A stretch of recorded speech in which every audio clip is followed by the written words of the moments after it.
जय श्री राम। मैं विपिन सिंह, हिंदू एकता समिति से आज आप लोगों के सामने एक विषय पर हमारे कुछ मित्रगणों ने क्वेश्चन मार्क उठाया, जो बीते दिनों में मैंने परसों पोस्ट किया था। उनके मन में कुछ संशय है, उस संशय को दूर करने के लिए मैं आज आप लोगों के सामने फिर उस विषय पर प्रकाश डालने के लिए आया हूँ।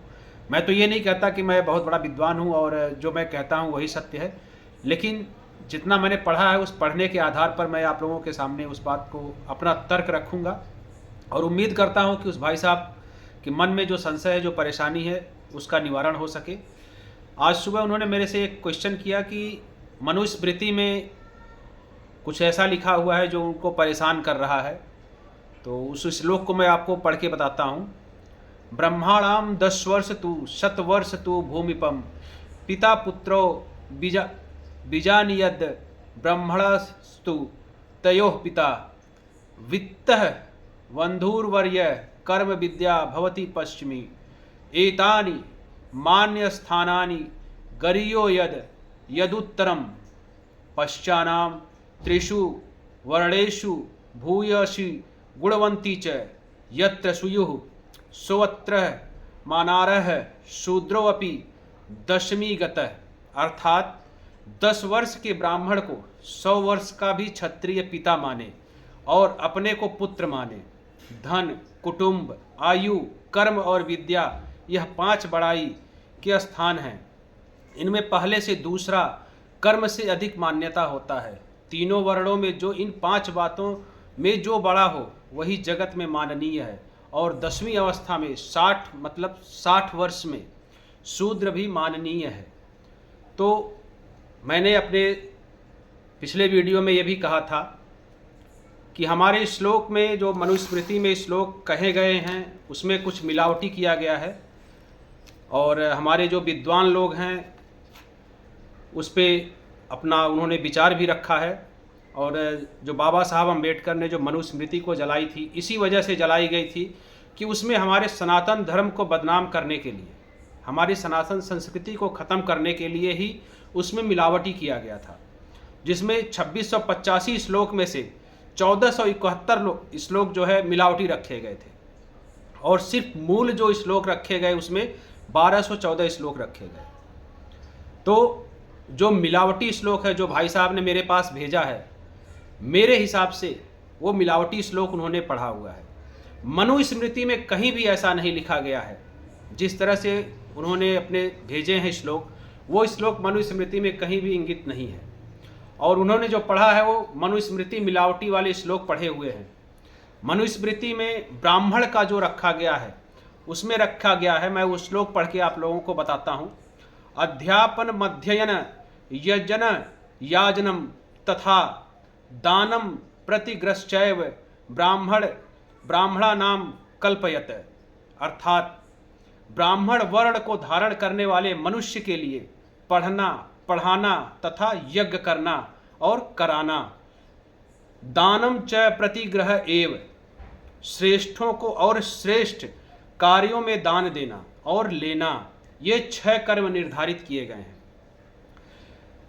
निष्कपट होके प्रीति से पुरुष पुरुषों को और स्त्री स्त्रियों को पढ़ावें, पूर्ण विद्या पढ़ें, अग्निहोत्रादि यज्ञ करें, यज्ञ करावें और विद्या अथवा सुवर्ण आदि के सुपात्रों को दान देवें। इसमें 6 जो रखे गए हैं उसमें उन्होंने कहा है कि न्याय से धनोपार्जन करने के लिए गृहस्थों में दान लेवें। और इसमें से 3 जो वर्ण रखे गए हैं, पढ़ना, यज्ञ करना और दान देना, ये धर्म से जोड़ा गया है। और 3 कर्म में पढ़ाना, यज्ञ कराना और दान लेना जीविका है। तो जो दान होता है उसमें उनका कहना है कि जो 10 वर्ष का ब्राह्मण होता है वो क्षत्रिय कुल में अगर कोई 100 वर्ष का भी है तो उसके सामने जो क्षत्रिय है वो 10 वर्ष के ब्राह्मण को भी अपना पिता माने। ऐसा मनुस्मृति में कहीं भी इंगित नहीं किया गया है।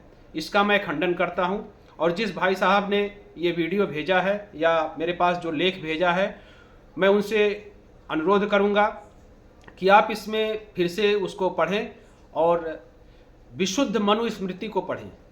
और पढ़ करके उसके बाद अगर मेरे विचारों से वो सहमत नहीं है तो मैं उनसे कहूँगा कि आप अपने विचार रखें और फिर मैं उसका निवारण करूँगा। जैसे कि एक न्याय की बात मैं बताता हूँ आपको। मनुस्मृति में ये भी लिखा गया है कि अगर कोई चोरी करता है उसमें जो दंड संहिता है, जो अगर कोई चोरी करता है उसको दंड 8 गुना मिलना चाहिए।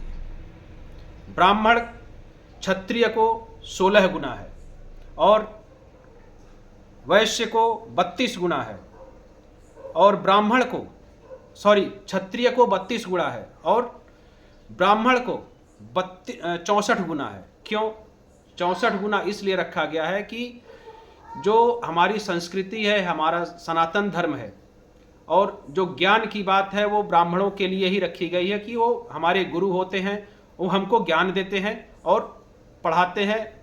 हमारे धर्म के बारे में, हमारी संस्कृति के बारे में उनको पढ़ाया गया है। वो उनका कर्म है, वो हमको बताता। अगर वो अपने कर्म का पालन नहीं किए हैं तभी कोई आदमी चोर और डाकू डकैत ये सब होता है।